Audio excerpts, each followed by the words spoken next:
નમસ્કાર વિદ્યાર્થી મિત્રો, હું શૈલેષ દલસાણિયા હું હાર્દિક સ્વાગત કરું છું. આપણે જોઈએ છીએ કે આપણે લાસ્ટ લેક્ચરમાં લેક્ચર 1 માં પોએમ આપણે સ્ટાર્ટ કરેલી છે જેનું નામ છે હેવન ઓફ ફ્રીડમ. લાસ્ટ લેક્ચરમાં આપણે પહેલી પંક્તિ છે એ સમજ્યા છીએ, તેના ઉપરથી આપણે 5 પ્રશ્નો પણ સમજ્યા હતા. આજે આપણે તેના પછીની પંક્તિ છે એ સમજવાની છે. તો મિત્રો ખાસ ધ્યાન રાખજો કે એક લાઈન છે વ્યવસ્થિત સમજજો, જેથી કરીને પ્રશ્નોમાં પ્રોબ્લેમ્સ ન થાય. આપણે આગળ જોયું કે તેના લેખક છે રવિન્દ્રનાથ ટાગોર. તો સ્ટાર્ટ કરીએ છીએ. Standard 12 Commerce English Textbook Unit 8 Read to Heaven of Freedom એટલે કે આઝાદીનો સ્વર્ગ. જોઈએ છે તમારી સામે જે પંક્તિ છે, બીજી પંક્તિ છે અને છેલ્લી પંક્તિ, બરાબર. બીજી એટલે કે લાસ્ટ લેક્ચરમાં આપણે એક પંક્તિ સમજી ગયા છે, આજે બીજી પંક્તિ સમજીએ. પણ બીજી પંક્તિ થોડી ભાષાંતરમાં છે, થોડીક અઘરી છે, એટલે વ્યવસ્થિત છે ધ્યાન રાખજો, એક શબ્દ સમજજો, જેથી કરીને પ્રોબ્લેમ્સ ન થાય. તો મિત્રો ચાલો લેટ્સ સ્ટાર્ટ. અહીંયા કવિ કે છે વેર ટાયરલેસ નો મિનિંગ શું થાય? અથાગ. ટાયરલેસ નો મિનિંગ શું થાય લેશું આપણે? અથાગ. અથાગ નો મિનિંગ શું થાય? થાક્યા વગરનું. હવે ટાયરલેસ સ્ટ્રાઇવિંગ એટલે સતત પ્રયત્નશીલ હોય ને એવું, એને સ્ટ્રાઇવિંગ કહેવાય.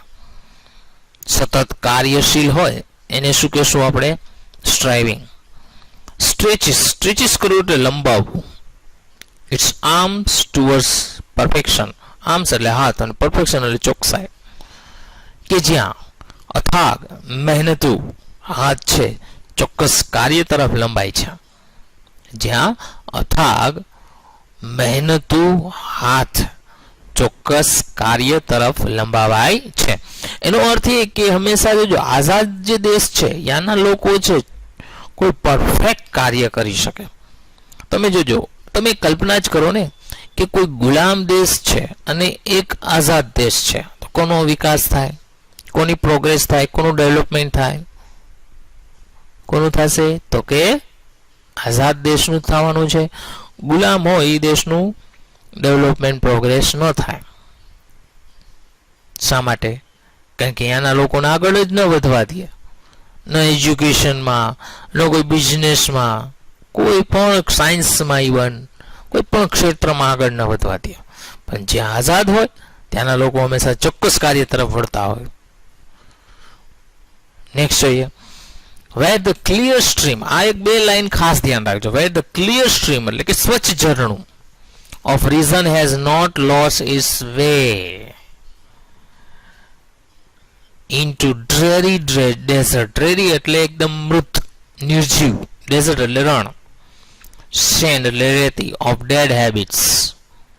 dead habits એટલે હંમેશા. dead એટલે જૂની હેબિટ્સ પણ કહી શકીએ. હેબિટ્સ એટલે ટેવ. કે જ્યાં સ્વચ્છ ઝરણું છે, નિર્જીવ રણની રેતીમાં પોતાનો રસ્તો ભૂલતું નથી. આ પંક્તિ દ્વારા કવિ એવું સમજાવે છે કે જેના વિચાર સારા હોય ને એ ગમે તેવી પરિસ્થિતિમાં પણ આગળ વધી જાય. અહીં જો ડ્રેરી ડેઝર્ટ એને શબ્દ એટલા માટે મૂક્યો છે કે નિર્જીવ રણ. પાણી રણમાં જાય તો શું થાય? પાણી ઉતરી જાય તરત જ, એટલે કે પાણી દેખાતું નથી. પણ એમ શું કીધું છે કે રણના રસ્તામાં પણ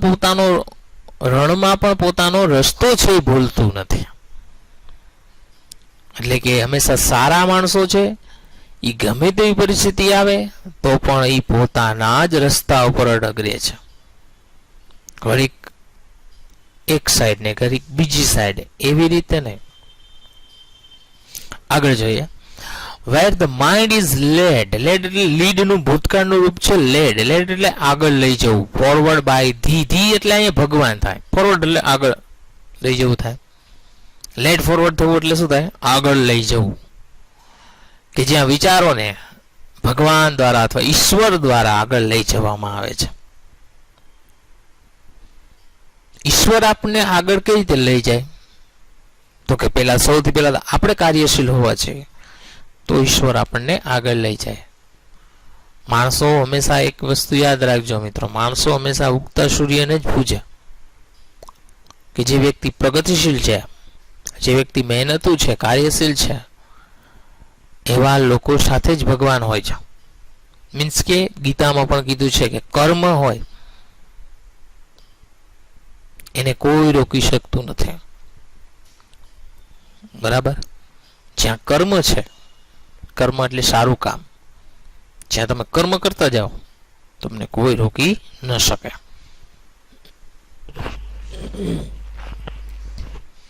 into ever widening thoughts and action, કે જ્યાં વિચારોને એવર વાઇડનિંગ એટલે મુક્ત વિચાર, વાઇડ એટલે આમ તો પહોળું થાય પણ અહીંયા મુક્ત વિચાર લેવાનો, થોટ્સ એટલે વિચારો અને એક્શન એટલે કાર્ય, કે જ્યાં આપણા વિચારોને મુક્ત વિચાર અને કાર્યો તરફ લઈ જવામાં આવે છે. કે આપણો જે વિચાર છે એ આપણા કાર્ય સુધી પહોંચાડે. કોણ પહોંચાડશે, તો કે ભગવાન પહોંચાડશે. આગળ જોઈએ, into that heaven of freedom, કે આઝાદીના સ્વર્ગમાં. માય ફાધર, અહીં જો માય ફાધર શબ્દ મારા પિતાજી એવો મિનિંગ લઈ શકો, પણ અહીંયા માય ફાધર છે ભગવાન માટે વપરાયેલું છે, આ ખાસ ધ્યાન રાખજો. Let my country awake, country એટલે દેશ, ને અવેક એટલે જાગૃત કરવું, કે હે મારા પિતાજી મને મારા દેશને જાગૃત કરવા દો. ચલો ફરીવાર આખું ભાષાંતર કરું છું. Where tireless striving stretches its arms towards perfection, કે જ્યાં અથાગ મહેનતુ હાથ છે ચોક્કસ કાર્ય તરફ લંબાવાય છે. Where clear stream of reason has not lost its way into dreary desert sand of dead habit, કે જ્યાં સ્વચ્છ ઝરણાને મૃત રણની રેતીમાં પણ પોતાનો રસ્તો ગુમાવતું નથી. Where the mind is led forward by thee into ever widening thought and action, કે જ્યાં વિચારોને મુક્ત વિચારો અને ચોક્કસ કાર્ય તરફ આગળ લઈ જવામાં આવે છે. into that heaven of freedom, આઝાદીના સ્વર્ગમાં. my father let my country awake, મને મારા દેશને જાગૃત કરવા દો. હું એકવાર ફરીવાર તમને ડેડ હેબિટ વિશે સમજાવું છું, સેન્ડ ઓફ ડેડ હેબિટ્સ, કારણ કે ઘણાને એવું કન્ફ્યુઝન થાય છે ઘણા વિદ્યાર્થીઓને, કે into dreary dead desert sand of dead habit. એનો મીન ડેડ હેબિટ એટલે કોઈ રૂઢિચુસ્તતા પણ હોઈ શકે. ડેડ હેબિટ એટલે જૂની ટેવ, જૂની ટેવ એટલે શું થાય, પરંપરા, પરંપરા એટલે કે રૂઢિચુસ્તતા, એમાં પણ પોતાના રસ્તો ગુમાવતા નથી. આપણા દેશમાં તો ઘણા બધા સમુદાય છે, સંપ્રદાય છે, પંથ છે, ધર્મ છે, એમાં ઘણી બધી રૂઢિચુસ્તતા હોય, પણ જે સારા લોકો હોય એ તો ગમે ત્યાંથી પસાર થઈ આપણે કહીને હો હરા નીકળી જાય, એવું કહેવત છે ને, એવા લોકો છે. હવે આના ઉપરથી ક્વેશ્ચન છે એ પણ જોઈએ. પહેલો ક્વેશ્ચન છે, what do the first two lines of the stanza convey, પહેલી બે લાઈન છે એ શું સૂચવે છે? તો કે the first two line of stanza convey that man's sense of reason should keep alive,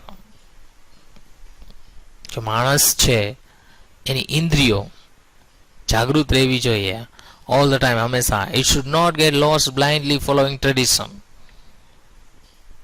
કે તેઓએ આંધળી રીતે છે પરંપરાને અનુસરવી જોઈએ નહીં, એટલે હંમેશા જાગૃત રહેવું જોઈએ. Men sense of reason should keep alive, એટલે કે હંમેશા એને જાગૃત રહેવું જોઈએ. એના પછીનો પ્રશ્ન છે, what does the poet want to invoke in the last line, કે કવિ છે છેલ્લી પંક્તિમાં શું જાગૃત કરવા અથવા શું શરૂ કરવા ઈચ્છે છે? તો in the last line poet urged God, કે કવિ છે ભગવાનને વિનંતી કરે છે to let his country awake, કે તેને તેના દેશને જાગૃત કરવા દો. ટુ થોટ એન્ડ એક્શન, કે કાર્યો અને વિચારો માટે which consequently lead to freedom. Consequently નો મીનિંગ થાય અંતે, પરિણામે, કે જે પરિણામે તમને આઝાદી તરફ લઈ જશે. એના પછીનો પ્રશ્ન છે ત્રીજો, what does the poet want us to do enjoy freedom? કે લેખક છે આપણને આઝાદીનો આનંદ માણવા માટે શું કરવા ઈચ્છે છે? તો કે ટુ એન્જોય ફ્રીડમ, આઝાદીનો આનંદ માણવા માટે we need to strive tirelessly towards the perfection. આપણે ચોક્કસ કાર્ય તરફ છે વળવાની જરૂરિયાત છે. To cultivate clear reason, to forward our mind, આપણે આપણા મગજનો છે સાચી દિશામાં ઉપયોગ કરવો જોઈએ. ઇન્ટુ એવરવાઇડિંગ થોટ્સ, એટલે કે મુક્ત વિચારો તરફ, એન્ડ એક્શન, અને કાર્ય તરફ. એના પછીનો પ્રશ્ન છે what is the plea of the poet to God? કે કવિ છે ભગવાનને શું વિનંતી કરે છે? તો the poet pleads to God to awake his country into freedom, કે તે તેના દેશને જાગૃત કરવા માટે વિનંતી કરે છે. આઈ મીન ટુ, હવે જો આટલું જ આન્સર લખો તો પણ ચાલશે એક્ઝામમાં, કે the poet pleads to God to awake his country into freedom. પછી અહીંયા એનો અર્થ સમજાય. I means to bless the countryman, કે હું દેશવાસીઓને આશીર્વાદ આપવા ઈચ્છું છું. To come out of his limitations, કે જે પોતાની મર્યાદાઓમાંથી બહાર આવે. And hinder to bring about perfection, અને તેઓ કોઈ ચોક્કસ દિશા તરફ વળે. એન્ડ પ્રોગ્રેસ ટુવર્ડ્સ ફ્રીડમ, અને આઝાદીમાં વિકાસ કરે. પાંચમો ક્વેશ્ચન છે what does the poet mean by ever widening thoughts and action? Ever widening thoughts અને એક્શનનો કવિનો કહેવાનો અર્થ શું છે? તો બાય ધ વર્ડ્સ, કે આ શબ્દો દ્વારા ever widening thoughts and action, the poet means that, કવિનો અર્થ કહેવાનો અર્થ છે કે અવર થિંકિંગ એન્ડ એક્શન, કે આપણા વિચારો અને કાર્યો શુડ નોટ બી નેરો, સાંકડા ન હોવો જોઈએ, ઓર લિમિટેડ, અથવા મર્યાદિત ન હોવો જોઈએ, ઓર સ્ટેગમેન્ટ, અથવા એકદમ બંધાયેલા ન હોવો જોઈએ. સ્ટેગ્નેટનો મિનિંગ શું થાય? બંધનમાં. they should keep on moving ahead new reasonable things, એ કોઈ પણ વસ્તુ તરફ, યોગ્ય વસ્તુ, રિઝનેબલ એટલે શું થાય? યોગ્ય વસ્તુ તરફ લઈ જવા જોઈએ. According to the poet, who leads the mind? આપણા વિચારોને કોણ આગળ લઈ જાય છે? તો according the poet, the god leads the mind, ભગવાન છે આગળ લઈ જાય છે. What is the poet desire for his country? ફરીવાર છે રિપીટ થયો છે. ડિઝાયર એટલે ઈચ્છા, કે કવિની દેશ પ્રત્યેની શું ઈચ્છા છે? The poet desire heaven of freedom for his country, કે તેના દેશ માટે છે આઝાદીનું સ્વર્ગ ઈચ્છે છે. ઓકે, તો મિત્રો અહીંયા આપણી આ પોયમ છે પૂર્ણ થાય છે. એના ઉપરથી આપણે પ્રશ્નો પણ સમજ્યા છીએ. પહેલી પંક્તિમાં 5 પ્રશ્નો સમજ્યા હતા. આ પંક્તિમાં આપણે 7 પ્રશ્નો સમજ્યા છે. કુલ 12 પ્રશ્નો સમજ્યા. ઓકે, અને આશા છે કે બધાને પોયમ છે વ્યવસ્થિત સમજાણી હશે. વિડીયો જોવા બદલ આપ સૌનો ખૂબ ખૂબ આભાર. અહીંયા સુધી